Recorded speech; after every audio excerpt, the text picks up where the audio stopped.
¿Qué hace que un sistema institucional funcione correctamente?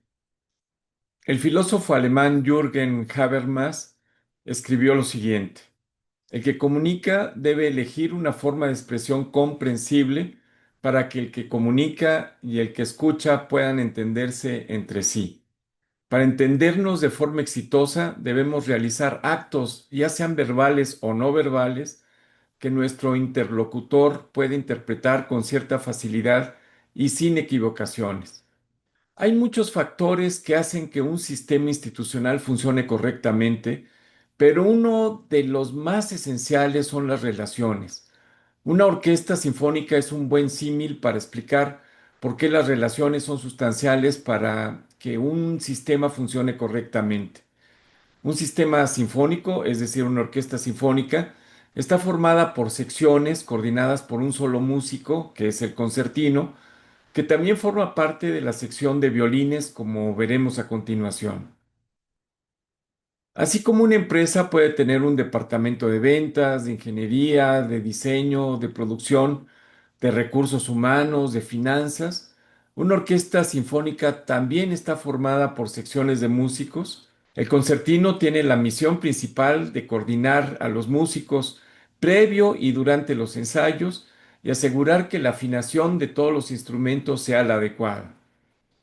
Cada sección tiene un jefe de sección, el equivalente a un gerente de área, que debe asegurar que su sección toca bien, coordinada a tiempo y en la forma técnicamente más profesional y eficiente posible. Cada músico de cada sección tiene su partitura, donde se muestra solamente lo que debe tocar, y el director tiene una partitura donde se muestra lo que deben tocar todos los músicos.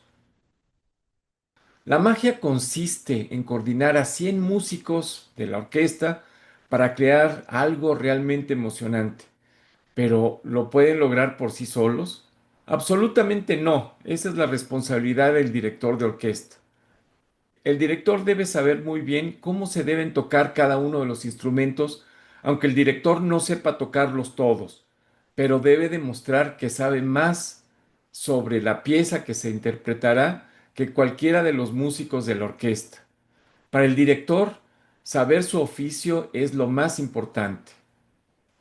El director debe conocer muy bien las intenciones del compositor y traducirlo en sonidos congruentes, en plasmarlo de tal forma que la audiencia llegue a emocionarse. El producto final al cliente, que es el público, es una mezcla de sonidos que emocionen, y estos sonidos dependen de 100 músicos guiados por el director. El director es el responsable de que el producto final sea de calidad. Por lo tanto, el director debe convencer a los músicos de cómo se deben tocar los instrumentos para lograr sonidos que presenten la idea de lo que quiere decir el director, que a su vez trata de convertir en sonidos lo que el compositor ha querido expresar. Y esto no es fácil. Eso no se logra simplemente moviendo la batuta en el concierto. El trabajo de mayor importancia se hace en los ensayos antes del concierto. ¿Cómo son los ensayos exitosos? Se preguntarán. Cuando el director sabe comunicar exactamente lo que requiere de cada músico y que los músicos acepten y respeten la idea musical del director, y esto se logra construyendo una relación adecuada.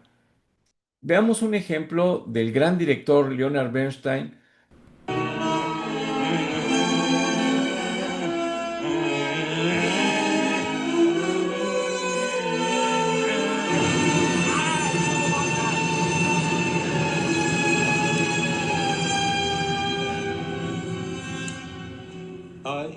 Ich weiß wohl, dass dies nur Probe ist.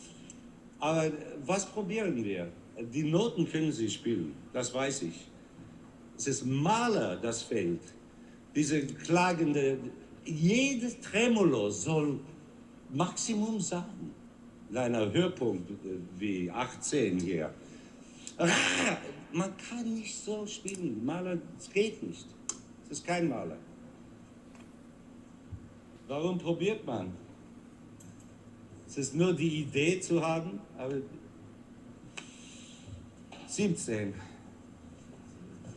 Bitte, I don't care about your 8 Stunden. Wir arbeiten oder wir arbeiten nicht. Wir werden keinen Maler haben. Se deben oír todos los músicos entre sí y se deben oír entre secciones también y todas las secciones entre ellos para lograr algo armonioso. Y esa es la función del director. Pero eso no es todo. ¿Qué tan difícil es para el director lograr un buen concierto? Bueno, primero veamos cómo 100 músicos de una orquesta pueden tocar una pieza específicamente en forma eficiente. El compositor, que es el inventor de la pieza musical, escribe indicaciones en la partitura con el mayor detalle posible, como quiere que se interprete su música, pero eso es muy difícil de lograr. Antes de Beethoven no existía el metrónomo. Entonces, ¿qué tan rápido o qué tan lento ha querido el compositor que se interprete su música? Pues eso es muy difícil de percibir. Este es un ejemplo, la cantata número 78, Wir eilen de Bach.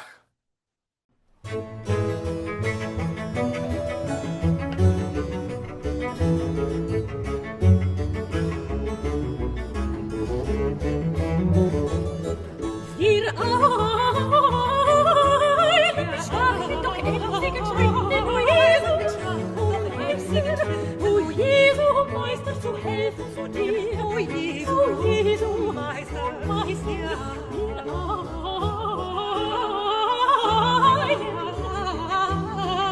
mit schwachen Schritten, o Jesu, Meister, zu helfen zu dir, o Jesu, Meister,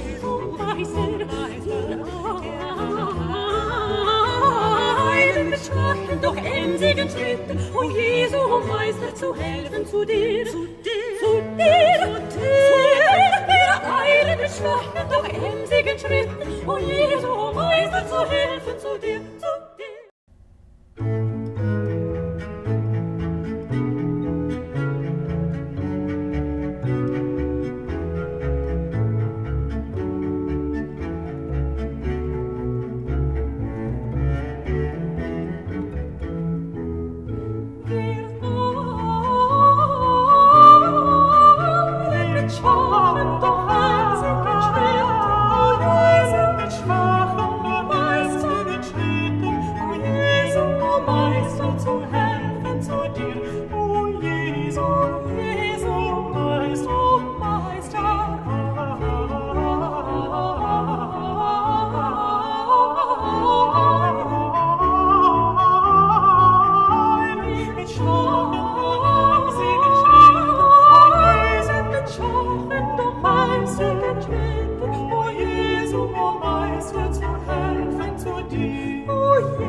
Hay músicos que no aceptan la autoridad del director y menos su visión de la obra que tienen que interpretar juntos.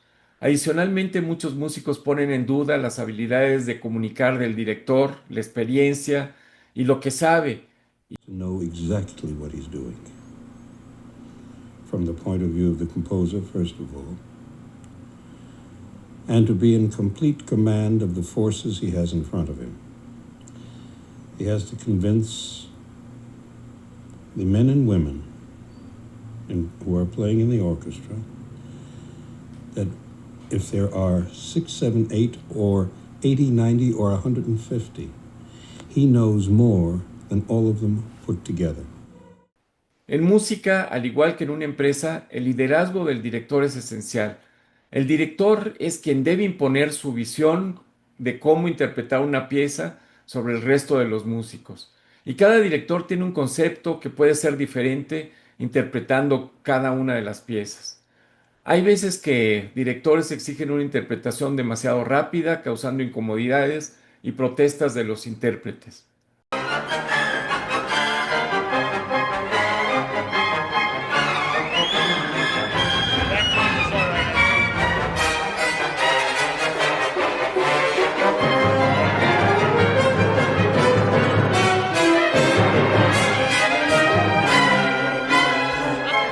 Des einen wird fröhlich aufgescheut, so sind wir über Probengräser Nein, das ist zu schnell. Das ist zu schnell. Ich kann nicht sprechen. Wirklich. Eine Spur. This is so much slower than I ever do it. The inner schneller comes here. We haven't even come to that. Okay, before 14, please. 5 bars. La -di -di, huh? 3, 4.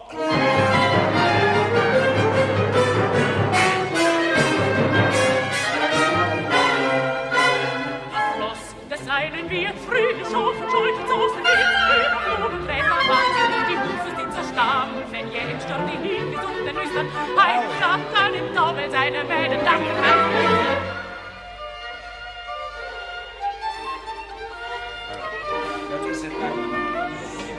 It doesn't matter. Nobody knows, who can hear the words anyway. The main thing is to hear high.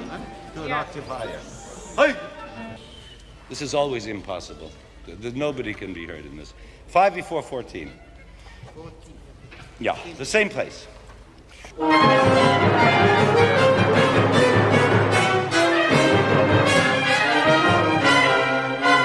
Das Ross des einen wird fröhlich aufgescheut, so sind wir über Probengräser die Hufe sie zerstampfen, jedem Sturm die hingesuchten Blüten, Heimflacht an im Taumel seine Mäden danken. La relación es lo más importante en una orquesta. Pongamos un caso, Carlos Kleiber, considerado uno de los mejores directores del mundo, aunque en realidad no dirigió muchos conciertos.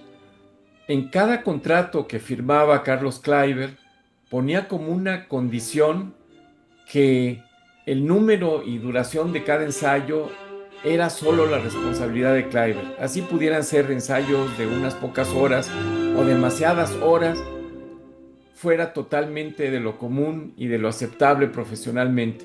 Pero los músicos siempre lo respetaron porque su comunicación en los ensayos era muy eficiente y su conocimiento de las piezas era extraordinario, aunque esos ensayos fueran cansadísimos. Hay otras veces donde los ensayos no son exitosos y acaban en guerras de egos y los conciertos salen pésimamente.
Es un enorme gusto que mi amigo, el gran maestro mexicano Enrique Diemeque, nos acompañe con sus muy interesantes comentarios de cómo hacer que una orquesta suene maravillosamente.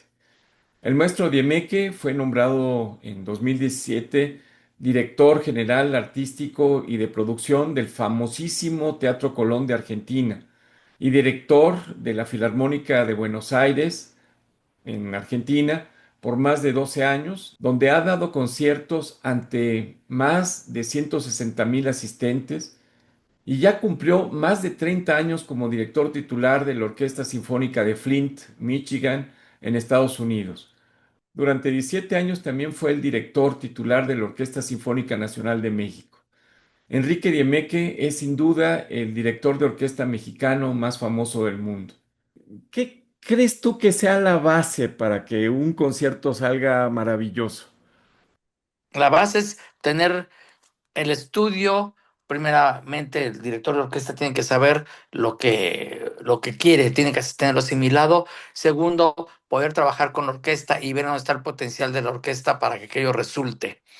Y eso pues es un trabajo de conocimiento, un trabajo de las experiencias que uno pueda tener y ver y darse cuenta cuáles son los puntos flacos que hay que arreglar y los puntos fuertes para que animen a que todo lo demás funcione. ¿Cómo ves la importancia en los ensayos del concierto y qué tanto se puede corregir durante el concierto? Es decir, la importancia de los Nada, detalles y qué puedes nada. corregir cuando ya estés. En el Creo concierto no se corrige nada.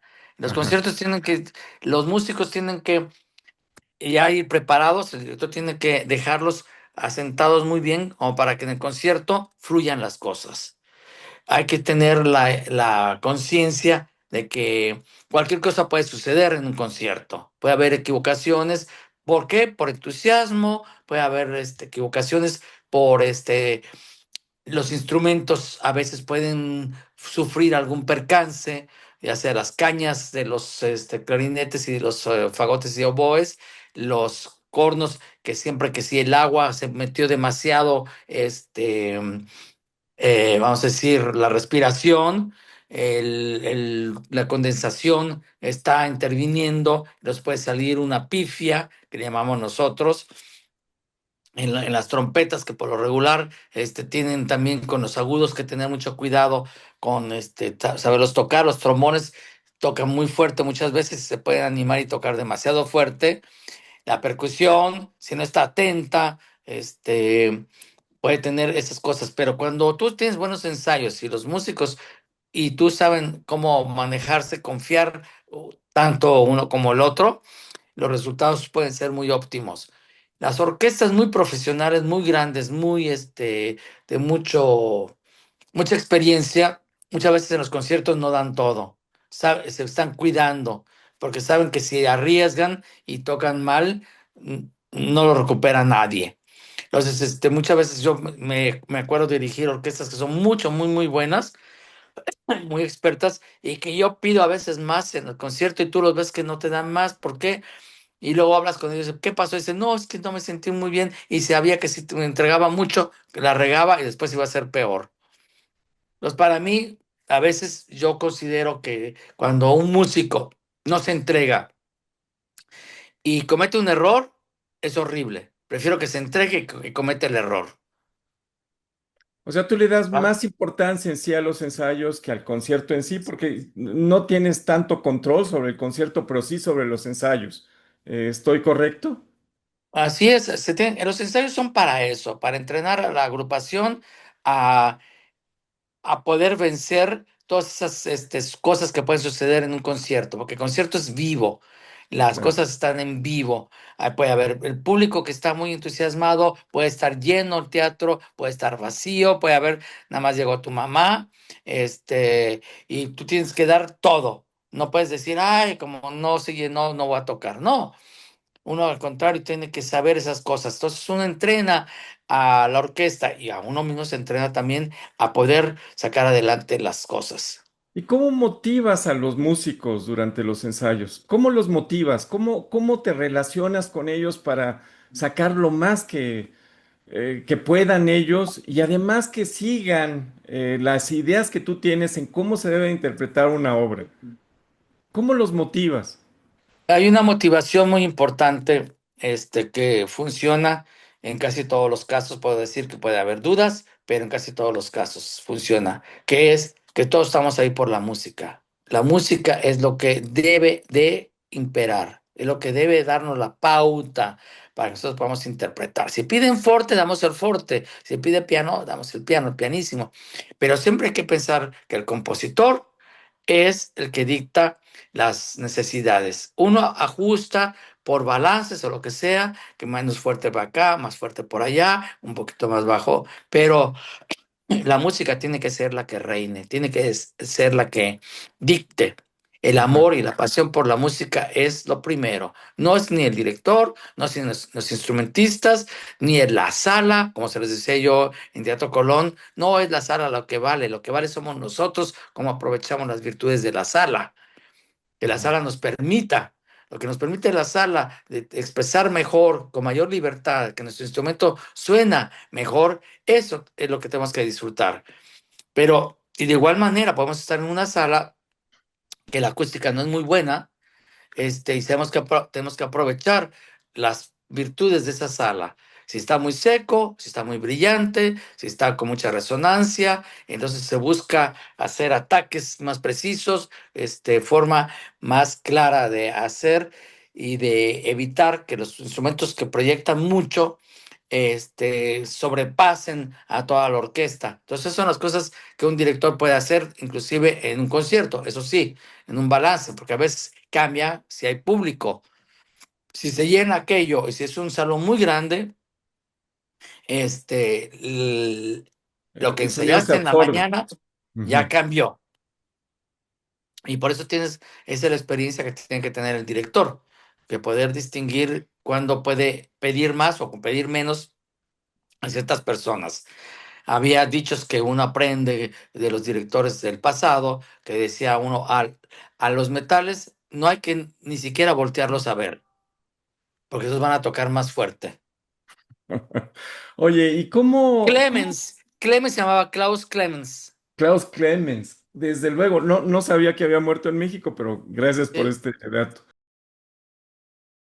¿Qué tan flexible tiene que ser un director? Digamos, vas a un ensayo y de repente, no, los músicos como que no están, pues digamos, tan de acuerdo en la forma en que tú visualizas una obra, ¿no?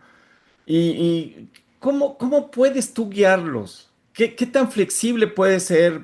A lo mejor en algún momento ser dictatorial para que sigan las indicaciones que tú les das, de tal forma que se pueda de alguna forma traducir lo que tú concebiste del compositor, ¿no?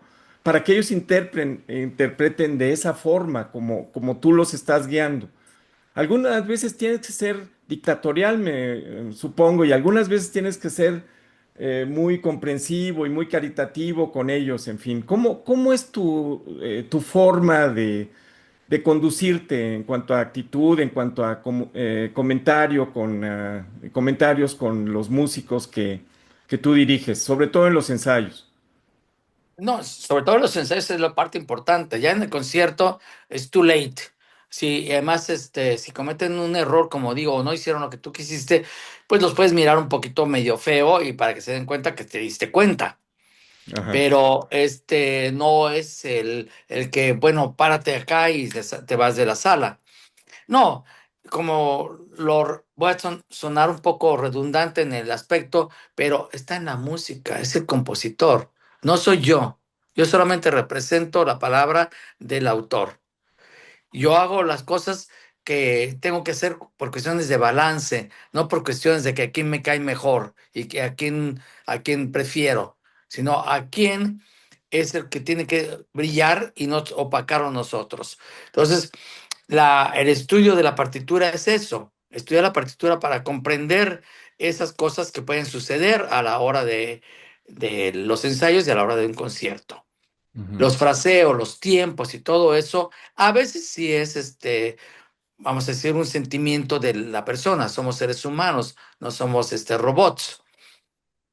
Y puedes tomar que según la acústica, tomar un tiempo un poquito más rápido o un tiempo más lento. Este, y depende de la orquesta, qué tan virtuosos son, qué tan experimentados son para tocar ciertas cosas muy rápido o tocar un poquito más lento, pero que suene rápido. Decía el maestro Schering, el violinista famoso Henrik Schering, que no había necesidad de tocar más rápido, tenía que tocar uno de la forma que sonara que como si fuera muy rápido. Él estaba en contra de que todos estos que después salieron con que tocar más rápido era mejor, porque estaba él en su época con Haifes y todos esos que eran súper virtuosos y que la música pues quedaba a un lado, porque no había fraseos, era todo tocar rápido para pantallar a la gente. Entonces, y así salieron después todos los jóvenes de hoy en día que tocan muy rápido y muy fuerte con tal de apantallar. Y eso no es el caso. El caso está que la música tiene matices, la música tiene fraseos, la música tiene tiempos de expresión, puede tener la velocidad que se necesita para describir algo, algo que puede hacer que cause un caos al escuchar, porque sin destruir la música, obviamente el compositor lo escribió de tal manera que suena caótico. Y luego los compositores que son muy románticos y que les dan esa parte de tocar suave y de tocar con pasión, esas son las indicaciones que tiene que llevar un director. ¿Por qué directores tiranos, digamos, como Karajan, Toscanini o Klemperer fueron tan exitosos y hasta la fecha son puestos como referentes en sus interpretaciones? ¿Por qué Pues esa tiranía del director los puede hacer era la como los época, mira, íconos? era una época que también el mundo se regía así. El mundo, y todavía lo vemos que los que mandan, los que saben mandar y saben gritar y saben retar a la gente, tienen más respeto que el que llega con buena onda. ¿Y cuál es tu estilo para convencer a los músicos que toquen como tú Música, tienes la idea? música. El compositor, ese es mi estilo, la música. Pero ¿cómo les Lo dices que, a los músicos que así, cómo así como deben te de estoy tocar? diciendo, como te lo estoy diciendo a ti. Así es. Cuando un músico no quiere hacer las cosas, le digo, está escrito. Es que no puedo sacarlo todo. A ver, vamos a ir al siguiente paso. ¿Qué te imaginas cuando estás tocando eso? ¿Qué crees que el compositor quiere decir? Cuando ya la persona se resiste, o cuando ya no le encuentra, o cuando su capacidad emocional le está causando algún problema. Porque los músicos, como lo sensibles que son, pueden tener reacciones un poco contrarias. Ellos no están debatiendo con darse o no darse. Tienen problemas con la entrega, tienen problemas con demostrar que los debilite ser sensibles. En el músico, al contrario, para mí le digo, no, aquí, eso hazlo en tu casa, hazlo en la calle, pero aquí tú entrégate, date a la música, que si estás y quieres gritar, hazlo con el instrumento. Si quieres llorar, hazlo con el instrumento. Pero si la parte te lo pide, si no te pide eso, la parte no lo hagas. Entonces vas contradiciéndote a tu manera de interpretar. El músico tiene que saber que somos intérpretes, pero estamos creando. Somos los únicos que realmente creamos en un momento y que todo el mundo lo está escuchando, está viéndolo. El artista sí es. Porque un pintor, pues no estás viendo tú quién te está aceptando, quién te está no aceptando. Un escritor tampoco que lo estén leyendo. En cambio, los que estamos en el escenario tenemos una reacción inmediata. Sabemos y sentimos también el apoyo del público que nos está con su respiración, con su forma de y que tú los alcances a ver, algunos durmiéndose, algunos riéndose, algunos acompañándose de bracito con el de al lado, y todas esas cosas que te pueden dar un apoyo. O a veces sientes tú que no te están reaccionando, el público no está reaccionando, entonces le metes más ganas para que reaccione el público. ¿Qué importancia le das al hecho de que las diferentes secciones de una orquesta se puedan oír entre ellos? No, pues ese es todo el chiste. No, pues uno tiene que hacer conscientes, decir, a ver, ustedes no toquen, vean su parte y escuchen lo que está pasando allá. Soy Jorge Young y les recuerdo, como siempre, que la música es vida. Disfrutémosla en vivo.